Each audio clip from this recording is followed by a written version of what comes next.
Wala tayong i-discuss ngayong araw dahil nauuna pala tayo sa lesson plan. Ano? Eh di mo magdadaldalan lang tayo dito. Pwede rin naman tayo magtitigan. Si ma'am, ang corny. Ay, mukha ba ako na-joke? Anyway, ako'y natutuwa mag-ship ng aking mga estudyante. Meron sa kabilang section, 2 students, ayun, nagkakamabutihan na dahil sa akin. Mga tayo nga rito, ano? Sino dito walang jowa? Akong bahala sa inyo. Ma'am, si Janine daw po hanapan nyo. Ma'am, hindi po. Baliw ka talaga. Sus, nahiya ka pa. Sandali. Janine. Bagay kayo nito si Cedric. Ay, ma'am, hindi na po available yun si Cedric. My girlfriend na po yan. Ay, wala akong pake. Joke. Sino naman? Si Nami po. Talaga ba, Nami? Yes po, ma'am. Hindi kayo bagay? Joke lang. Gano'n na kayo katagal? Si ma'am o chismosa? 3 months po. Bago pa lang pala, pwede pa mag-break. Ay, Janine at Cedric, pwede pa kayo. Oo.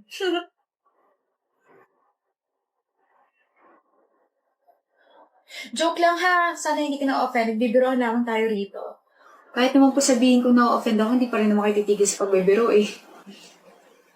You saying something, Miss Nami? Wala po ma'am. Si Nami galit na. Akala ko may sinasabi ka. Ma-offend na sana dapat ako. Kapag sa bibig niyo galing, okay lang. Kapag sa amin, hindi po pwede. Miss Nami? Nami, tama na. Share lang po ako. Nakakasuffocate po dito eh. Mga kabataan nga naman talaga ngayon, no? Masyadong sensitive. Yes, Mr. Cedric. Mrs. Cordova. Jokes are supposed to be funny and not offensive. Mas ma-appreciate ko po if re-respetuhin niyo yung relasyon namin ni Nami. Yun lang po. Sana po hindi kayo na-offend sa sinabi ko. Ano sabi mo? Pumunta tayo ng hotel. Usap lang ganun. Bakit sa hotel pa? Pwede namang dito na lang sa cafe. Come on, Canilla, Kendra. KK, my love. Hindi mo ba naisip na mas payapa ron? Na mas tahimik at makakapag-usap tayo ron? May aircon pa, di ba? Varkin kasi... Canilla, mahal mo ako, di ba? Canilla. Yes, I love you, but... Tara, pumunta tayo ng hotel ngayon. Don't worry. I'll pay for everything. Ayoko. Canilla, don't make me lose my temper here. You don't want me to get mad, right? Kaya tara na. I promise you, everything will be worth it. Bakit ka tumigil? Varkin, ayoko. Ayaw mo? Bakit? Nag-aaral pa tayo eh. Ano naman? Hindi pa ako ready. Hindi ka pa ready pero ready ka makipaglandi at tawanan sa ibang lalaki? Varkin, yung boses mo. Baka alam mo kung tinataasan ka na boses. Nakakainis ka kasi. Tsaka ano sabi mo kanina? Mahal mo ako? Huwag naman pala eh. Bumigay ka na. Huwag mo akong pilitin. Hindi kita pinipilit. Inuutusan kitang babae ka. Wala ka nang ibang magandang ginagawa tapos ganito ka pa. Tara na kasi. Hindi mo talaga ako mahal, no? Ano? Huwag mo akong dramahan, Canilla. Hindi mo talaga ako mahal, Varkin. May gusto ka lang makuha sa akin. Pagkatapos nun, itatapon mo na lang ako na parang basura. Paano mo nalaman? Tain na, matalino ka nga pala. Bakit? Wala lang. Trip-trip lang namin magkakaibigan. Hindi ka naaawa sa akin?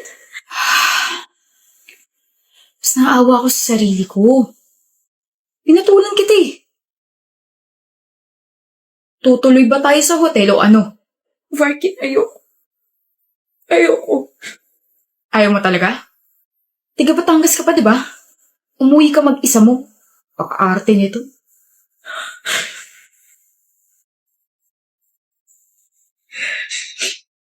Hindi nga ako yung nagnakaw ng classroom fan natin. Bakit niyo ba ako pinagbibintangan, ha? Malamang kasi treasurer ka, Lyra. Ikaw lang naman nakakawak ng pera natin lagi eh. Ilabas mo na kasi yung 20,000. Ganda sana kaso magnanakaw. Baliw. Binigay ko sa president natin yung classroom fund kahapon dahil sabi niya siya na lang daw mag-aasikaso nun. Selwyn, ano ba? Boyfriend kita kaya tulungan mo ako rito. Pres, totoo ba? Selwyn, ano na? No. Wala akong na-receive na pera mula sa kanya. Binulsa niya yung pera para may pang-down siya sa bago niya cellphone. She even blackmailed me. Nahihiwalay niya ako pag sinabi ito sa inyo. Pero bilang presidente ninyo, hindi talaga kaya ng konsensya ko itago ito sa inyo. Oh, I can't believe this guy. Oh, hindi ako. Hindi yan yung totoo. Sorry, Lyra. Hindi porket girlfriend kita, ikukonsintin ko na yung ginawa mo. Sabi ko na sasabihin mo yan eh. I came prepared, baby. I recorded our conversation yesterday just in case na hanapin nila sa akin yung pera. You recorded our conversation yesterday? Sorry, Selwyn. Hindi naman porket boyfriend kita, ikukonsintin ko na yung ginawa mo. What the hell, Selwyn? Gwapo sana kaso sinungaling tsaka nang bubulsa ng pera. Walang kwenta yung ebidensya niya. Hindi niya talaga binigay sa akin yung pera. Hoy, Lyra, huwag ka nga magsinungaling. Akuin mo yung ginawa mo. I have 2 witnesses. Kasama ko mga best friends ko kahapon nung hinigit mo ako at hiningi sa akin yung pera. Nakita nila na inabot ko sa'yo. Oh, you want me to call them? Or maybe we could just ask our advisor kung talaga ba nagsabi ka sa kanya kahapon. Shut up. Now that I cleared my name, you all owe me an apology. Oh, never mind. Kahit mag-sorry pa kayo, hindi ko makakalimutan yung mga sinabi niyo dahil nagtatanim ako ng sama ng loob, mga buwisit kayo. And that's all, ma'am. Thank you for listening and watching our roleplay. Next presentation, please. Ang dami nang nawawalang mga tao ngayon. Lagi na tuloy ang pinapauwi agad ni mama. Ha? Ano meron? Hindi mo pa ba napapanood yung balita? Anong balita? Last month kasi may nawalang schoolmate natin. Hanggang ngayon di pa rin nahahanap. Tapos ayun, sunod-sunod na. Naku, sana mahanap na sila. Umuwi na agad tayo at baka mapano pa tayo. Di pa tayo pwede umuwi. Bakit? Tutulungan ko pa yung mga kasama ko na patulugin ka eh. Ha? Ayla. Sorry, Adira. Trabaho lang. No, tapos na. Intense naman itong content na to. Kasabot pala sa krimen tong kaklase niya. Fairness ang plot twist, ha? True to life. Hoy, bakit? Tanggalin mo yung makeup mo. May trabaho na naman tayo. Sino kailangan takpin? Anak ng mayor. Hoy, ang bibig, Diyos ko, day. Sara mo nga, baka may pumasok na langaw. Ano tingin mo kay Adli? Si Adli? My gosh, don't tell me may gusto ka sa kanya. Ano nga tingin mo sa kanya? Tao. Gwapong tao. Gwapo niya nga, no? I heard my name. Adli baka mo? Anong may paglilingkod ko sa inyo, mga binibini? Crush ka nitong best friend kong si Kari Adli. Alam ko. Ay. Ha? Ha? Every time kasi naigigreet kita, napapanganga ka tsaka napapangiti. Anong pala kalakas appeal ko? Ang gwapo. Wala yun. Ng mga forma mo. Ang gwapo ka ng mga forma mo. Crush ko yung style mo, Adli. Eh ako, yung ako mismo. Gwapo ba ako? Crush mo ba ako? Nakaka-conscious ka naman tumitig. Never ko pa naisip yung feelings ko for you kasi ang lagi ko napapansin is yung mga sinusuot mo. Ang galing mo magdala ng damit. Tapos bagay pa dyan sa buhok mo, sobrang fluffy. Yan, bukod doon, ang gwapo mo. Tapos ang lakas nga talaga ng appeal mo. Hindi ka lang din puro forma kasi matalino tsaka masipag ka. Di ba nasa dean's list ka? Nakakadagdag gwapings yun. Overall, gusto kita. Shucks. Sorry, nanghina yung tuhod ko. Pero, hindi mo naman kasi ako type, so, okay lang. I just expressed my feelings towards you. No pressure at all. Ano pa ba? Hoy, Kari, type kita. Gusto kita, crush kita, o ano man tawag dyan. Bakit? Bakit mo ko gusto? Bakit mo ko type? Bakit? Bakit ako? Kasi sinasalubong mo ako tuwing umaga. Ngininitaan mo agad ako. Hi, Kari. Hi. Hi, Kari. Hi. Adli. Hi, Kari. Good morning. Hi, Kari. Kahit na bad trip ako tuwing umaga, pag nakikita kita, feeling ko okay na ako kasi may isang taong kaya akong harapin kahit na hindi approachable yung aura ko. Kari, you're literally a walking ray of sunshine. May na-discover akong bagong cafe malapit dito sa school. Date tayo mamaya. Wow! Pagkatapos ako gawing audience ng dalawa, iniwan na ako rito. Hindi man lang ako inalok. Buhulin ko kaya yung dalawang yun. Nasaan na ba kasi yung akin? Hanap mo ako, Tina? Diyos. Picture tayo, Megami. Seryoso ka? Oo, bakit naman? Ngayon mo lang kasi ako nausap tapos gusto mo pa mag-picture tayong dalawa. Tsaka di ba ayaw mo sa akin? What? Sino may ayaw sa'yo? You're kind kaya. Nilapitan kita kasi gusto na kita maging friend. Sige, patag na lang ako, Brea. Isasend ko to sa boyfriend ko. Sasabihin ko, may bago na ako kaibigan.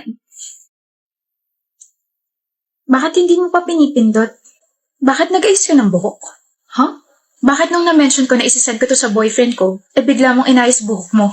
Tapos yung ngiti mo naging pabebe? What do you mean by that? Initial reaction yun kapag magpipicture. Shut up! Initial reaction? Huwag mo sabihin sa akin na nagpapaganda ka para sa boyfriend ko. Para magustuhan ka niya, Megumi. Hindi ko talaga mag-gets point mo.